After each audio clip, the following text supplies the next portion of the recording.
Jiang Xiaoyong flashed a mischievous grin, the challenge from earlier still fresh in his mind. Someone had boldly claimed they'd eat something disgusting if Jiang bought a toilet, and now he was ready to make sure they lived up to their word. With a confident flick of his wrist, he displayed his black card for everyone to see. He wasn't just there to rent or sell a house, he was there to buy land. The crowd fell into shocked whispers, amazed at his audacity. Buying land? They could hardly believe it. Xiao Ning, clearly nervous, hurriedly stepped forward, trying to regain her composure as she invited Jiang to follow her for a more detailed introduction. Zhu, watching from the sidelines with an angry scowl, couldn't hold back his skepticism. He muttered under his breath that anyone could brag, but when it came time to pay, Jiang surely wouldn't have the money. Meanwhile, Xiao Ning presented Jiang with several documents outlining the available land. But Jiang waved her off, stating he didn't need the details, he would just tell her what he wanted. He thought for a moment, and then confidently laid out his requirements: land near mountains and running water, with good transportation access, and ideally, with factories or large buildings already on the property. Xiao Ning hesitated, unsure, as sweat formed on her brow. Then Zhu cut in, a sly smile creeping onto his face as he suggested a piece of land in the East District that fit Jiang's description. Her eyes widened in disbelief as she turned to her superior. She reminded him that the land in T-City had unfinished factories and unresolved issues that made it unsuitable for clients. Zhu, unfazed, continued to mock Jiang, claiming that his demands were ridiculous and that he wasn't serious about buying land, he was just there to cause trouble. But Jiang wasn't deterred. He asked Xiao Ning whether the land in the East District truly met his requirements, and she reluctantly confirmed, though she warned him about the unfinished factories. Jiang paused to consider it, and a plan formed in his mind. The location was perfect, and the unfinished factories would save him time and money. With a confident nod, he handed the documents back. He declared that he will take the land and asked if they can sign the contract and make the payment immediately. But Xiao Ning quickly bowed her head, because she expected him to be disappointed with the option. But shortly realized that he accepted, and was shocked. Jiang Xiaoyong's confident demeanor didn't waver as Xiao Ning nervously asked if he was really serious about buying the land with the unfinished factories. Without hesitation, Jiang confirmed, eager to finalize the deal. He reminded her with a smirk that someone was eagerly awaiting a meal of fresh poop later. Zhu, who had foolishly proposed the bet, felt his heart race. His nervousness grew as sweat poured down his face. After the transaction, Zhu gets terrified as he grips the check. He stared in disbelief at the numbers, and lamented how someone can spend millions on land with unfinished factories. He doesn't believe it, and refused to believe it. Jiang Xiaoyong, with a smug expression, casually patted Zhu on the shoulder, telling him that he has made the payment, and that now is Zhu's turn to do his part of the deal. He further rubs salt on the wound and tells that if he enjoys it, he'll even send him a super chat later. Zhu's face went pale, his eyes devoid of hope, as the reality of the situation sank in. The crowd erupted with excitement, phones raised and live streams rolling. "Fatty, I've got the live stream on for you, hurry up," one person called out. "Fatty, my stomach's been feeling weird, but I promise it'll be fresh," another joked. "I had lobster yesterday, Fatty, want some?" The playful taunts only added to Zhu's horror. As the scene settled, the system interface suddenly appeared, confirming Jiang Xiaoyong's success. The task to buy land was now complete, but the mission wasn't over yet. Supplies still needed to be gathered. Jiang Xiaoyong stepped outside the building, his mind racing. He had just spent all the bride price money on buying land. Now, he needed to figure out a way to get more funds to stockpile supplies for his next step. As he was deep in thought, a familiar face went by him. The fat man, someone Jiang knew all too well from his past life, the very man who had killed him, turned around and spotted him. Recognized Jiang's face and muttered what he is doing here. Curious, the fat man glanced back toward the building entrance. His eyes widened in shock at the sight inside. Zhu, with tears in his eyes and sweat pouring down his face, was pinned to the ground by the excited crowd. He desperately cried for help as he doesn't want to eat poop. One person held the disgusting punishment in their hand, ready to make him fulfill the bet. The fat man broke into a sweat himself, shouting in disbelief, "What are you guys doing?"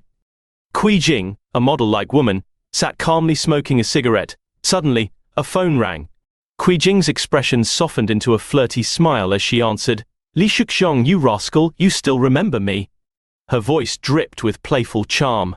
On the other end, Li Shuxiong, the fat man, was shouting if Jing knew that Jiang Xiaoyong came to the real estate company to buy land.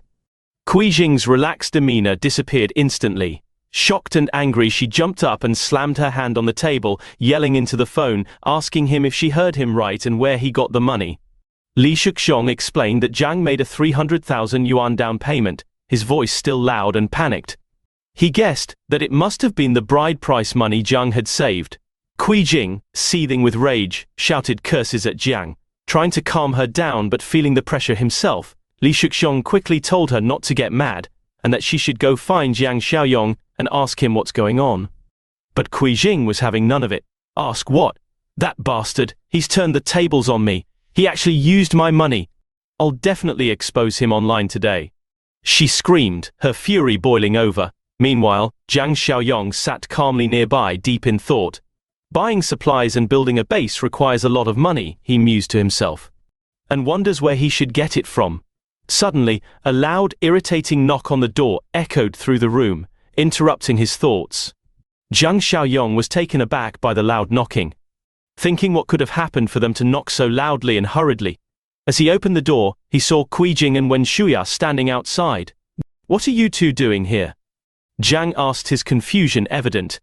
Jing, seething with anger, snapped back at him, blaming him for quote-unquote spending her money, even though she doesn't even own it yet. Jiang's face showed confusion, asking her for clarity on what she's implying. Jing pointed at Jiang Xiaoyong, accusing him of using the bride price money to buy land, and told him that the bride price money is hers, and that since he bought the land with her money, it should also belong to her. Jiang Xiaoyong, looking irritated, retorted, "Are you insane?" He angrily shoved a wad of cash at her shoulder and told her that he has plenty of money, but he won't spend a single cent on her, and that he knows about her and Li Shuxiong's affair. Jing's face went from furious to nervous, sweat pouring down her face. She anxiously though how he knew of her and Li Shuxiong's affair. Wen Shuya, trying to de-escalate the situation, intervened nervously, telling them both to calm down and that it's just a misunderstanding between a couple.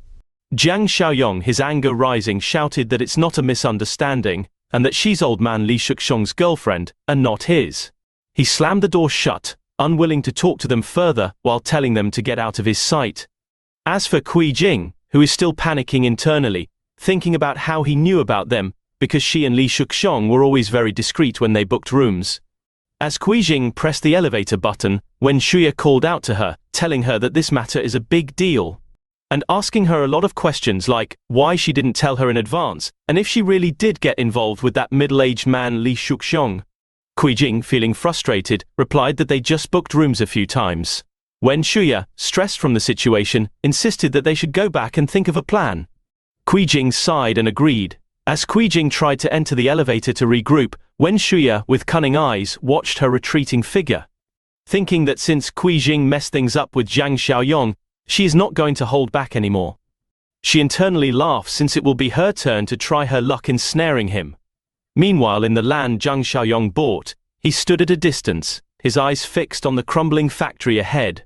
He told the foreman of Paru Construction Company that the structure in the distance is the one he wants to renovate, and asked how long will it take for them to finish the renovation. Foreman Li, a seasoned worker with a weathered face, squinted at the structure before responding that reinforcing the walls, building guard towers, installing Texas barbed wire, thickening the steel blast-proof doors, and adding bulletproof tempered glass. But he paused his statement and proceeded to ask him if the young man has offended anyone. Jiang, mildly irritated at his question, told him to not ask too many questions, because even knowing the answer to that question won't help the construction in any way. Jiang then told the foreman to just tell him how much it'll cost to get it done in a month. Surprised but not offended by Jiang's tone, Foreman Li shook his head and stated that it can't be done in a month. Jiang's patience thinned and urged him to stop talking, because if they can't do it, there are plenty who will. Foreman Li clarified that they are not saying that they won't do it, but Paru's workers might not take the pressure, and that their lives also matter. Jiang narrowed his eyes in surprise and told him that he did not expect the foreman to care for his workers. Foreman Li grinned bashfully and corrected Jiang's statement that he's not exactly worried, He just means that with the short construction time provided, it'll cost more. Jiang told the foreman to name his price. With a serious voice, Foreman Lee said that if they have to finish in a month, Paru's men will have to work around the clock. It'll be at least this much, while holding up 2 fingers. Jiang asked him if he was saying if it'll cost 20 million yuan. Lee confirmed it, and added that they'll need a 5 million yuan deposit up front. That way, they can start immediately. Jiang gave a decisive nod, and concluded by saying that he'll transfer the money to him within the week, and urged him to get started right away. Lee's face showed hesitation, surprised by Jiang's quick decision, unsure whether to proceed. Jiang reassured him and told him not to worry about him not paying. He declared that if he did not pay the construction fee, the land will be officially theirs. Relieved but still cautious, Foreman Lee took the deal, but just as they were about to finalize the agreement, a familiar voice floated toward them. Jiang turned, feeling a gentle tug on his arm. Wen Shuya stood beside him, and asked what Jiang is doing here.